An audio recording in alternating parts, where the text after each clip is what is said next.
Morgan and Me by Stephen Cosgrove. Do you ever lie on your back and gaze at the sky, wishing you were something other than you are? In a far corner of the land of later, there was a beautiful princess who was always dreaming of being someone other than herself. When her chores in the castle were to be done, she could be found lying on her back, dreaming of paupers, princesses, and dewdrops. She would dream she were a pauper, for she was. She would dream she was a princess, for she was. And she would dream she was a dewdrop, but she really wasn't a dewdrop. One day, as she was watching the clouds puff and billow across the sky, her father shouted at her from the castle. "I've told you before to clean your room. Now I find you've done nothing all day but dream." "I'll be there in a minute," she shouted. But instead of minding her father, she decided to take a walk in the woods. "I don't need to clean up my room right now," she thought as she walked along the path. "I'll do it, but just a little later." She walked deeper and deeper into the forest. The trees made a beautiful canopy over her head.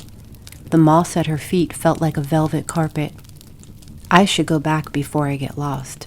I'll go back, but just a little later." She walked on and on into the forest.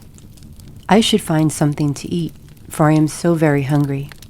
I'll look for food, but just a little later." The forest became darker, and the path became twisted and gnarled. Brambles were tearing at her clothing, but the little princess knew the path must be prettier up ahead. Besides, she could always turn around and go back later. As she walked farther, the dark shadows began closing in around her. After what had seemed hours and hours of walking, she saw a glimmer of sunlight streaking through the branches. "That must be a meadow," she said. With that, she hurried through the stickers and darkness to the sunlight ahead. Happily, she stepped into the clearing. What a beautiful meadow, she thought. There are flowers growing in every corner, and the clover, just smell the clover. The princess was absolutely delighted. Never had she seen anything quite so beautiful. She was still hungry, and she knew she had to get home. But she could always do that just a little later. She was having so much fun that she had run around the meadow nearly 4 times before she noticed a large shape leaning against a tree. She stopped and looked. Standing next to the tree was the largest unicorn she had ever seen. The princess was a little frightened. She had always loved horses, zebras, and giraffes, and a unicorn was much like a horse. Boldly, she walked right up to him and asked, "Why are you standing there, Mr. Unicorn?" Then she noticed that the unicorn's beautiful pearl horn was caught in a branch of the tree. "My name is Morgan," he said, "and if you have a moment, I will tell you my tale." It seems that Morgan was a fun-loving and playful unicorn. Day after day, he would play tag with the bumblebees in the meadow. One day, as he was frisking about trying to catch a bumblebee, one landed right on his horn. Morgan was shocked at having the bumblebee so close, and he looked up to see what it was doing. Now, we all know that if we don't watch where we're going, we'll run into something. Sure enough, Morgan ran right into the tree and stuck his horn into the branch. Desperately, the bumblebees gathered around and tried to set Morgan free, but it was to no avail. Morgan was left all alone in the shadow of the tree, helplessly stuck. Morgan asked the little princess if she would free him. If she would only help, Morgan promised to be hers for all of his days. The princess thought for a moment and said, "I'm sorry you got stuck in a tree, Morgan. I know I should help you, and I will, but just a little later."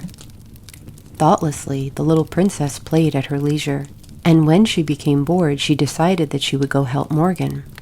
She found a very thorny rose bush and carefully broke off a branch. Gently she climbed up on Morgan's back, and using the rose branch as a saw, she began to cut through the limb. At last, Morgan was free.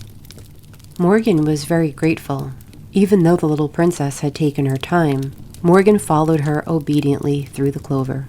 The little princess was having so much fun that she didn't see the lily pond in the middle of the meadow. Slipping back on the bank, she fell headlong into the water. Coughing and sputtering, she crawled onto a lily pad and called for Morgan to help her. Morgan tossed his mane, smiled a wise smile, and said, "I'm sorry you fell into the pond, princess. I know I should help you, and I will, but just a little later." "But I'll catch cold sitting on this lily pad," said the princess. "Won't you please help me now?" Sadly, the princess thought a moment, then remembered all the times that her father had asked her to clean her room, and she had always put it off until later. She even knew how Morgan must have felt when she told him she'd help him, later. With a tear in her eye and a lump in her throat, she said, "Morgan, I'm sorry for always living in the land of later. Please help me. I promise always to do what should be done now, instead of just a little later." Morgan nodded his head and slowly lowered his great horn so the princess could climb from the water. Then and forever after, Morgan and the little princess were the closest of friends. Now when the princess and Morgan have finished all their chores, they lie upon the grass and dream of being something other than what they are. They dream of paupers, princesses, and dewdrops. And sometimes, just so he won't scare anybody, Morgan doesn't wear his horn. The end.